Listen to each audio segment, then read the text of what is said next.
everyone, and welcome back to my channel, where everything you're about to hear and see has been done in one take. I'm your host, the One Take Man. Today's video, as the title perhaps already gave away, will once again tackle my project for my project suggestion for an alternate DCEU, with a look at what a second Justice League movie would be like. And you heard me right, my take on a potential alternate DCEU.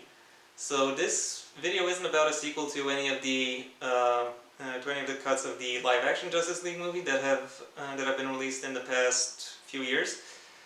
Rather, it's a sequel to my own suggestion for what the Justice League movie should have been like, which in turn is based on my own suggestion of what the DCEU should have been like. I'll link all relevant videos in the description down below. Or maybe make a playlist and link that in that corner right there. Or maybe I'll do both because I'm that kind of guy. Regardless, I've delayed the making of this video long enough. Let's get started.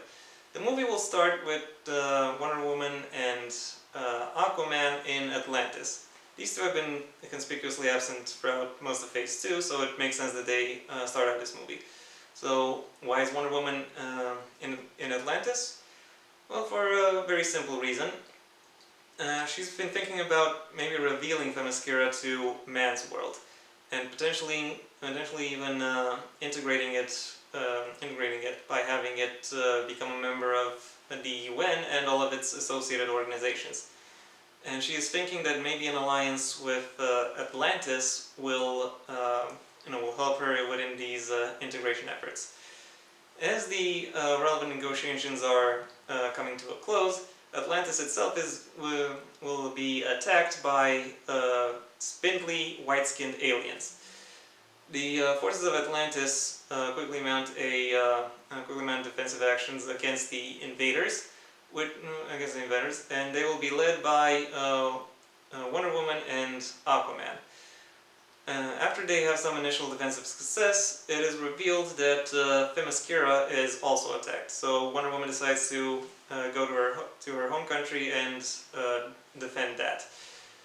The movie will also show her fighting alongside her Amazons in Themyscira, and then a news report talking over the action scenes will reveal that it's not just these two places in the world that are attacked, but also various other countries around the world and many of the world's major cities, which will then lead into an action montage to get the audience started. That montage will show Superman flying around Metropolis, punching the invaders out. It will show the Batman family, i.e. not just the man himself, but also Catwoman, Nightwing, Batgirl, Robin, maybe even Red Hood and Huntress, fighting various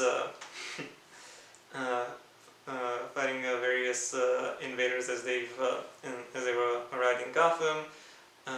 It'll also then on we go. We'll see Flash, zooming around the city, knocking the invaders out. Constantine and various other magic users, including Morgan Le Fay, will be defending London from aliens. The Suicide Squad will be defending Washington D.C. The League of Shadows will be defending various Asian cities. Many other characters who haven't had their own movies yet might get sneak peeks where they defend various other objectives. Most importantly, though, newcomers to the cinematic universe, Green Lantern and Martian Manhunter, also show up and do their thing, and also help fight off the invaders. So you get a big fan service-y action sequence to start this movie. Said action sequence will come to an end when all of these invaders decide to retreat. The heroes decide they should reconvene into the Hall of Justice to figure out, what the hell just went down. Once everyone is there, or everyone who can make it there is there, and the rest is listening in on comms or phone or whatever, the Martian Manhunter introduces himself and then explains that these invaders are the White Martians, the civilization that almost wiped out his people, the Green Martians, and rendered their home planet uninhabitable. He then goes on to explain that the White Martians generally follow a three-part plan when it comes to war. First off, there's a preemptive strike. Second off, they'll do sabotage operations on the enemy's reconstruction efforts. And then the third step is an invasion with the bulk of their troops. Someone within the League hears that and figures out that if Phase 2 is about to begin, that means that the White Martians already have their own agents on Earth looking forward to begin the sabotage operations. And so they decide, the members of the League decide to split up into two teams. The League's heaviest hitters will go out into space and try to contain the Martian fleet, while the rest will spread throughout the Earth, or just around the Earth's major military installments, in order to prevent them from being sabotaged. From that point forward, there are three potential plots this movie could go down. First of all, the heavy hitters of the League are mostly successful in containing the Martian fleet, but the rest of the League is incapable of stopping the White Martians from sabotaging Earth's military installations, which then leaves everyone who can, all of the heroes who haven't left the Earth, as well as a diminished but still united Earth military force, to battle not just the White Martian agents still on Earth, but also splinter forces of the Martian fleet that the big hitters couldn't hold back. The second plot that could occur is that the rest of the League succeed in preventing the sabotage operations, but the heavy hitters fail to contain the fleet. Which therefore means that the climax will be a battle where you have every League member who can still fight, and the Earth's united militaries on one side, and then the Martian invaders on the other. The third potential plot that could occur is that both the heavy hitters and the rest of the League succeed in preventing the White Martians from carrying out their plans, and in retaliation, the White Martian fleet launches a device meant to destroy the Earth, in a very large and very petty display of, if I can't have it, no one can.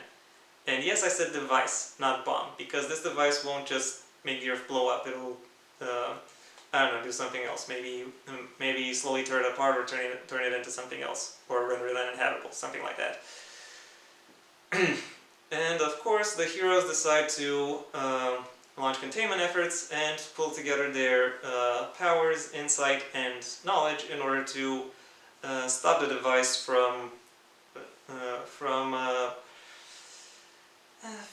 destroying the Earth. And yeah, these are my suggestions for a potential second Justice League movie.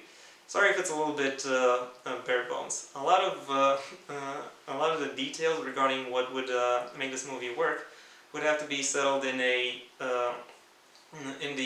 first and second phases of this cinematic universe, which and for obvious reasons, these are details I couldn't really settle on or present myself. So because of that, all you get is this bare bones suggestion. And also because of that, I won't go into anything concerning a potential Phase 3. At least not yet. Regardless, I thank you for your attention. If you enjoyed it, then please leave a like and maybe even share this video wherever you think other people will like it as well. If you have anything you'd like to add to what it is I just said, then the comment section awaits your input.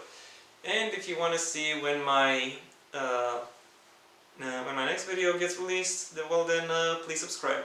Ideally also ring the bell or do whatever else YouTube will ask of you. I also have a main channel where I talk about more literature or literature-related or bookish topics. I'll also link that in the description down below. Until next time, I have been the One Take Man.